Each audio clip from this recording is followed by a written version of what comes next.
ಹಾಗೆ ಕೃಷ್ಣರಾಜ ಒಡೆಯರ್ ಆ ಪುಣ್ಯಾತ್ಮನನ್ನ ನಾವು ಸದಾ ಕಾಲ ನೆನಪಿಸ್ಕೋಬೇಕು. ಕರ್ನಾಟಕದಲ್ಲಿ ಎಷ್ಟೆಲ್ಲ ಪ್ರಗತಿಗೆ ಅವರು ಕಾರಣ ಆಗಿದ್ದಾರೆ ಅನ್ನುವಂಥ ನೆನಪನ್ನ ಮಾಡಬೇಕು. ಅಂಥ ದೊರೆಗಳು, ಅದಕ್ಕೆ ಕುವೆಂಪು ಅವರ ನಾಡಗೀತೆಯಲ್ಲೊಂದು ಮಾತು ಬರುತ್ತೆ, ಜನಕನ ಹೋಲುವ ದೊರೆಗಳ ಧಾಮ ಅಂತ ಬರೀತಾರೆ. ಈ ಕರ್ನಾಟಕ ಎಂಥದ್ದು ಅಂತಂದ್ರೆ ಜನಕನನ್ನು ಹೋಲುವ ದೊರೆಗಳ ಧಾಮ. ಜನಕ ಅಂದ್ರೆ ಯಾರು? ಅನಾಥವಾಗಿ ಮಣ್ಣಿನಲ್ಲಿ ಸಿಕ್ಕ ಆ ಹೆಣ್ಣು ಮಗು ಸೀತೆಯನ್ನ ತಂದು ಸಾಕಿ ಶ್ರೀರಾಮಚಂದ್ರನಿಗೆ ಮದುವೆ ಮಾಡಿಕೊಟ್ಟಂತ ಮಿಥಿಲೆಯ ದೊರೆ ಜನಕ. ಒಂದ್ ಭಾಗ ಅರ್ಥ. ಇನ್ನೊಂದು ಅರ್ಥ ಜನಕ ಅಂದ್ರೇನು? ತಂದೆ. ಜನಕನ ಹೋಲುವ ದೊರೆಗಳ ಧಾಮ ಅಂದ್ರೆ ತಂದೆಯನ್ನು ಹೋಲುವ ದೊರೆಗಳು ಇಲ್ಲಿ ಆಳಿದ್ರು.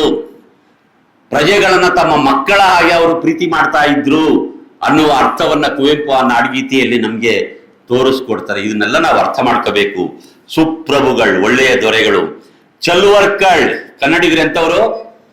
ಸುಂದರ ಅಂದರು ಕಣ್ರಿ. ನಮ್ ಬಗ್ಗೆ ನಾವೇ ಸ್ವಲ್ಪ ಯೋಚನೆ ಮಾಡ್ಕೋಬೇಕು. ಕನ್ನಡಿ ಮುಂದೆ ಆದ್ರೂ ನಿಂತ್ಕೊಂಡು ನೋಡ್ಕೊಳ್ಳಿ. ಸ್ವಲ್ಪ ಕೂದಲುದ್ರೋಗಿರ್ಬೋದು, ವಯಸ್ಸಾಗಿ 2 ಹಲ್ಲು ಬೇರೆ ಮುರಿದೋಗಿರ್ಬೋದು, ಕಾಲು ಸ್ವಲ್ಪ ಪ್ರಾಬ್ಲಮ್ ಆಗಿರ್ಬೋದು, ಆದ್ರೂ ನಾನು ಸುಂದರಾಂಗ. ಇಲ್ಲಿ ಕೂತಿರುವ ಪ್ರತಿಯೊಬ್ಬ ಕನ್ನಡಿಗನು, ಕನ್ನಡತಿಯರು ಸುಂದರರು ಮತ್ತು ಸುಂದರಿಯರು. ನಿಮ್ಗೆ ವಯಸ್ಸಾಗಿರ್ಲಿ, ಹೊಟ್ಟೆ ಮುಂದ್ಕಿರ್ಲಿ, ಕಪ್ಪಗಿರ್ಲಿ, ದಪ್ಪಗಿರ್ಲಿ, ಏನೇ ಆಗಿರ್ಲಿ, ಆದ್ರೆ ನಿಮ್ಮ ಮುಖದಲ್ಲಿ ಒಂದು ತೇಜಸ್ ಇದೆಯಲ್ಲ, ಅದು ಕನ್ನಡಿಗರ ತೇಜಸ್ಸು. ಅದಕ್ಕೆ ಕವಿರಾಜಮ್ಮ, ನಾನು ಹೇಳ್ತಾ ಇರೋದಲ್ಲ, ಕವಿರಾಜ ಮಾರ್ಗಕಾರ ಹೇಳ್ತಾವನೆ. ಚಪ್ಪಾಳೆ ಹೊಡಿತೀರ, ಹೊಡಿರಿ, ಒಂದು ಉಸಿರು ತಗೊಳ್ತೀನಿ. ಓಕೆ ನೋಡಿ, ಚೆಲ್ವರ್ಕಳ್, ಸುಂದರರು ಅಂತ. ಅಭಿಜನರ್ಕಳ್, ಕನ್ನಡಿಗರೆಂತವರು? ಅಭಿಜನರ್, ಎಲ್ಲರಿಗೂ ಬೇಕಾಗುವವರು. ನಾವು ಯಾರನ್ನು ಹೊರಗಿಂದ ಬಂದವ್ರನ್ನ, ಒಳಗಿರೋರ್ನ ಯಾರನ್ನು ಭಿನ್ನ ಭೇದ ಮಾಡಲ್ಲ. ಯಾರು ಬಂದು ಪ್ರೀತಿಯಿಂದ ಅವ್ರನ್ನ ಒಳಿಕೆ ಕರ್ಕೊಳ್ತೀವಿ, ಅವ್ರನ್ನ ಗೌರವಿಸ್ತೀವಿ, ಊಟ ಹಾಕ್ತೀವಿ, ಆಶ್ರಯ ಕೊಡ್ತೀವಿ. ಆ ತರದ ಒಂದು ಅಭಿಜನರ್ಕಳ್, ಎಲ್ಲರಿಗೂ ಬೇಕಾದವರು ಈ ಕನ್ನಡಿಗರು. ಅಷ್ಟೇ ಅಲ್ಲ, ಗುಣಿಗಳ್, ಇವರು ಸದ್ಗುಣಿಗಳು ಕನ್ನಡಿಗರು. ಮತ್ತು ಅಭಿಮಾನಿಗಳು, ತುಂಬಾ ಒಳ್ಳೆ ಅಭಿಮಾನಿಗಳು. ಯಾವ್ದಾದ್ರು ಒಂದು ವಿಷಯದ ಬಗ್ಗೆ ನಮ್ಗೆ ಅಭಿಮಾನ ಬಂತು ಅಂದ್ರೆ ನಮ್ಮನ್ನ ಯಾರು ಅಳ್ಳಾಡ್ಸಕ್ಕಾಗಲ್ಲ. ಅಭಿಮಾನ, ಇಷ್ಟೆಲ್ಲ ಒಳ್ಳೆತನ ಇರೋದ್ರ ಜೊತೆಗೆ ಕನ್ನಡಿಗರಿಗೆ ಇನ್ನೊಂದು ಸ್ವಭಾವ ಇದೆ. ಏನದು ಅಂದ್ರೆ ಅತ್ಯುಗ್ರರ್. ಅವನು ಹೇಳ್ತಾ ಇರೋದು ಅತ್ಯುಗ್ರರ್, ತುಂಬಾ ಉಗ್ರವಾದ ಗುಣ ಇರುವವರು. ಯಾರನ್ನು ಕೇರ್ ಮಾಡಲ್ಲ ಇವರು. ಸಾಧುಂಗೆ ಸಾಧು, ಮಾಧುರ್ಯಂಗೆ ಮಾಧುರ್ಯ, ಬಾದಿಪಕ್ಕಲಿಗೆ ಕಲಿಯುಗ ವಿಪರೀತನ್, ಪೆರನಲ್ಲ ಮಾಧವನೀತನ್ ಅಂತ ಕನ್ನಡಿಗ ಒಬ್ಬ ಹೇಳ್ಕೊಂಡಿರೋದು. ಅದು ಶಾಸನ ಪದ್ಯ ನೋಡಿ. ಅತ್ಯುಗ್ರ, ನೀವೇನಾದ್ರೂ ಕನ್ನಡಿಗರನ್ನ ಕೆಣಕಿದ್ರೆ ಅವ್ರು ನಿಮ್ಮನ್ನು ಸುಮ್ಮನೆ ಬಿಡಲ್ಲ ಅನ್ನೋ ಮಾತದು. ಅಷ್ಟೇ ಅಲ್ಲ, ಗಂಭೀರ ಚಿತ್ತರ್, ಇವ್ರು ಯಾವಾಗ್ಲೂ ಕೂಡ ಸೀರಿಯಸ್ ಆಗಿ ಯೋಚನೆ ಮಾಡ್ತಾರೆ. ಗಂಭೀರ ಚಿತ್ತರು.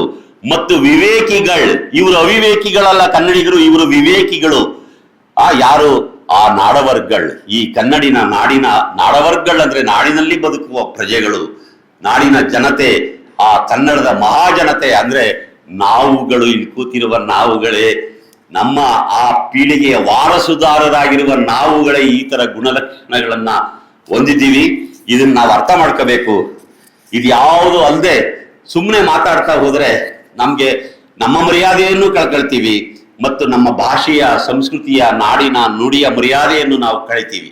ಹೆಗ್ಗಳಿಕೆ ಇರಬೇಕು, ಹೆಮ್ಮೆ ಇರಬೇಕು. ನೀವು ಏನಾದ್ರೂ ಹೋಗಿ ಎಲ್ಲಾದರೂ ಇರು, ಎಂತಾದರೂ ಇರು, ಎಂದೆಂದಿಗೂ ಕನ್ನಡವಾಗಿರು. ಇದು ಸುಮ್ಮನೆ ಕವಿ ಹೇಳಿರೋ ಮಾತಲ್ಲ, ಕುವೆಂಪು ಅವರು ಸುಮ್ಮನೆ ಹೇಳಿರೋ ಮಾತಲ್ಲ. ಇದು ಕನ್ನಡಿಗರಿಗೆ ಹೀಗೆ ಇರಬೇಕು ಕಣ್ರಯ್ಯ ಅಂತ ಅವರು ಒತ್ತಾಸೆಯಿಂದ ಹೇಳಿದ್ದಾರೆ. ಅದನ್ನು ನಾವು ಕನ್ನಡಿಗರು ಅರ್ಥ ಮಾಡ್ಕೋಬೇಕು. ನಮ್ಮ ಬದುಕಿನ ಪ್ರತಿ ಕ್ಷಣದಲ್ಲೂ ನಾವು ಕನ್ನಡವನ್ನ ಉಸಿರಾಡಬೇಕು. ನಾವು ನಾಲೆಡ್ಜ್ ಪಡ್ಕೊಳ್ಳಕ್ಕೆ ಯಾವ ಇಂಗ್ಲಿಷ್ ತುಂಬಾ ಚೆನ್ನಾಗಿ ಓದಿ, ಬೇಡ ಅಂತ ಹೇಳಲ್ಲ ನಾವು. ಶೇಕ್ಸ್ಪಿಯರ್ ಬಗ್ಗೆ ಮಾತಾಡಿ, ಇಂಗ್ಲಿಷ್ ಓದಿ, ಅಥವಾ ಬನ್ನಿ ನನ್ನ ಜೊತೆಲೆ ಶೇಕ್ಸ್ಪಿಯರ್, ನಾನು ಕನ್ನಡ ಓದ್ದವನಲ್ವಾ, ಶೇಕ್ಸ್ಪಿಯರ್ ಬಗ್ಗೆ ಮಾತಾಡ್ಬೇಕಾ, ಬನ್ನಿ. ನಾನೇ ನಿಮ್ಗೆ ಜೂಲಿಯಸ್ ಸೀಸರ್ ಬೇಕು, ಹ್ಯಾಮ್ಲೆಟ್ ಬೇಕು, ಮ್ಯಾಕ್ಬತ್ ಬೇಕು, ಎಲ್ಲ ನಾಟಕಗಳು ಬೇಕಾರೆ ಬಹಳ ಸರಳವಾಗಿ ನಿಮ್ಗೆ ಮಾತನಾಡಬಲ್ಲೆ ಒಬ್ಬ ಕನ್ನಡ ಮೇಷ್ಟ್ರು. ನೀವು ಇಂಗ್ಲಿಷ್ನ ಯಾವುದೋ ಕಾಲದಿಂದ ಓದಿದ್ರಿ, ನಾನು ಇಂಗ್ಲಿಷೇ ಓದಿಲ್ಲ ಸರಿಯಾಗಿ. 5ನೇ ಕ್ಲಾಸಿಂದ ಆಚೆಗೆ ಇಂಗ್ಲಿಷ್ ಓದ್ಕೊಂಡು ಆಮೇಲೆ ಬಹಳ ಕಷ್ಟಪಟ್ಟಿದ್ದೀವಿ ಇಂಗ್ಲಿಷ್ಗೋಸ್ಕರ. ಕನ್ನಡ MA ಓದ್ಕೊಂಡು ಬಚಾವಾಗ್ಬಿಟ್ಟು. ಆದ್ರೆ ಹಂಗಂತ ಹೇಳಿ ನೀವು ನನ್ನನ್ನು ನಿರ್ಲಕ್ಷಿಸೋಕೆ ಸಾಧ್ಯ ಇಲ್ಲ. ಯಾವ ಭಾಷೆಯ ಕವಿತೆಯನ್ನಾದ್ರೂ ನಾನು ಅದರ ಲಯ, ಅದರ ಧ್ವನಿ ಇದನ್ನ ಇಟ್ಕೊಂಡು ಕನ್ನಡಕ್ಕೆ ಅನುವಾದ ಮಾಡಬಲ್ಲೆ. ಆ ಶಕ್ತಿ ನನಗೆ ಕನ್ನಡ ಕೊಟ್ಟಿದೆ. ಇಂಗ್ಲಿಷನ್ನ ನೀವು ಚೆನ್ನಾಗಿ ಅರ್ಥ ಮಾಡ್ಕೋಬೇಕು, ಚೆನ್ನಾಗಿ ಓದಿ, ಇಂಗ್ಲಿಷ್ನೊಳಗೆ ಪಾರಂಗತತೆ ಪಡೀರಿ, ನಾನು ಬೇಡ ಅಂತ ಹೇಳಲ್ಲ. ಆದ್ರೆ ದಯಮಾಡಿ ಕನ್ನಡವನ್ನ ಮರಿಬೇಡಿ. ಕನ್ನಡದ ಭಾಷೆ ಮಾತ್ರ ಅಲ್ಲ ಬಂಧುಗಳೇ, ಕನ್ನಡದ ಸಾಹಿತ್ಯ ಕೃತಿ, ಸಂಸ್ಕೃತಿ ಮತ್ತು ಚರಿತ್ರೆ, ಇತಿಹಾಸ ಅಗಾಧವಾಗಿದೆ. ಅದರ ವಾರಸುದಾರರು ನಾವು. ನಮ್ಗೆ ಅದನ್ನ ಆ ಹೆಗ್ಗಳಿಕೆಯನ್ನ ಮುಂದೆ ತಗೊಂಡು ಹೋಗುವಂತ ಒಂದು ಬಹಳ ದೊಡ್ಡ ಧೀಶಕ್ತಿ, ಮನಸ್ಥಿತಿ ಕನ್ನಡದ ಪ್ರತಿಯೊಬ್ಬ ಮಗುವಿನ ಎದೆಯಲ್ಲೂ ಹುಟ್ಟಬೇಕು. ತಂದೆ ತಾಯಂದಿರ್ಬೋದು ಅಥವಾ ನಮ್ಮಂತ ವಯಸ್ಸಾದ ಅಜ್ಜ ಅಜ್ಜಿಯರಿರ್ಬೋದು, ನಾವೆಲ್ಲರೂ ನಮ್ಮ ಮಕ್ಕಳನ್ನ ಮೊಮ್ಮಕ್ಕಳನ್ನ ಆ ಕನ್ನಡದ ದಾರಿಯಲ್ಲಿ ನಡೆಸಬೇಕಾಗಿದೆ. ನೋಡಿ, ಕನ್ನಡದಲ್ಲಿ 2 ಧರ್ಮ ಹುಟ್ಟಿದಾವೆ, ಅರ್ಥ ಮಾಡ್ಕೊಳ್ಳಿ. 12ನೇ ಶತಮಾನದಲ್ಲಿ ಬಸವಾದಿ ಶರಣರು ತೋರಿಸಿದ ಲಿಂಗಾಯತ ಧರ್ಮ ಈ ಕನ್ನಡ ಭಾಷೆಯಲ್ಲಿ, ಕನ್ನಡದ ನೆಲದಲ್ಲಿ ಹುಟ್ಟಿರುವ ಧರ್ಮ. ನಮ್ಮ ಕಾಲದಲ್ಲಿ ಮಹಾಕವಿ ಕುವೆಂಪು ಅವರು ತೋರಿಸಿರುವ ವಿಶ್ವಮಾನವ ಧರ್ಮ. ಈ 2 ಧರ್ಮಗಳು ಕನ್ನಡದ ಧರ್ಮಗಳು. ನಾವು ಪರಿಪಾಲಿಸಬೇಕಾದ್ರೆ ಈ ಕನ್ನಡದ ಧರ್ಮಗಳನ್ನ ಪರಿಪಾಲಿಸಬೇಕು. ದುರದೃಷ್ಟ ಏನು ಅಂದ್ರೆ, ನಮ್ಗೆಲ್ಲ ಹೊರಗಿನಿಂದ ಬರಬೇಕು. ದೇವರು ಹೊರಗಡೆಯಿಂದ ಬರಬೇಕು, ಭಾಷೆ ಹೊರಗಡೆಯಿಂದ ಬರಬೇಕು, ಸಂಸ್ಕೃತಿ ಹೊರಗಡೆಯಿಂದ ಬರಬೇಕು, ಸಾಹಿತ್ಯ ಹೊರಗಡೆಯಿಂದ ಬರಬೇಕು, ಧರ್ಮ ಹೊರಗಡೆಯಿಂದ ಬರಬೇಕು. ನಮ್ಮ ನೆಲದ ಧರ್ಮಗಳಲ್ಲಿ ಅತ್ಯಂತ ಮಾನವೀಯವಾದ ಕಾಳಜಿ ಇದೆ. ನಾವು ಸೌಹಾರ್ದಯುತವಾಗಿ ಬದುಕೋದಕ್ಕೆ ಬೇಕಾದ ಒಂದು ಸರ್ವಜನಾಂಗದ ಶಾಂತಿಯ ತೋಟವನ್ನ ನಿರ್ಮಾಣ ಮಾಡಬೇಕಾದ ಅನೇಕ ಅಂಶಗಳು ನಮ್ಮ ಕನ್ನಡದ ಸಾಹಿತ್ಯ ಕೃತಿಗಳಲ್ಲಿ ಅಡಗಿವೆ. ದಯಮಾಡಿ ನಿಮ್ಗೆ ಎಷ್ಟೆಷ್ಟು ಸಾಧ್ಯವೋ ಅಷ್ಟು ಸಾಹಿತ್ಯವನ್ನ ಸಣ್ಣದಾಗಿ ಆದ್ರೂ ಓದ್ಕೊಳ್ಳಿ. ನಿಮ್ಮ ಕನ್ನಡ ಮೇಷ್ಟ್ರು ವೀರಭದ್ರೇಗೌಡರ ಸಹಾಯವನ್ನ ಪಡ್ಕೊಳ್ಳಿ. ಆಗ ನಿಮ್ಗೆ ಕನ್ನಡದ ಬಗ್ಗೆ ಒಂದು ಪ್ರೀತಿ ಬರುತ್ತೆ, ಕಾಳಜಿ ಬರ್ತದೆ. ಇಲ್ಲಿ ನನ್ನಂತವನ್ನ ಕರೆಸಿ ಇಷ್ಟೆಲ್ಲ ಮಾತಾಡಿಸಿದ ಒಂದು ಸಾರ್ಥಕ ಭಾವವು ನಿಮಗೂ ಬರುತ್ತೆ, ನನಗೂ ಬರುತ್ತೆ. ನಿಮ್ಮೆಲ್ಲರಿಗೂ ಕೃತಜ್ಞತೆಗಳು. ನಮಸ್ಕಾರ.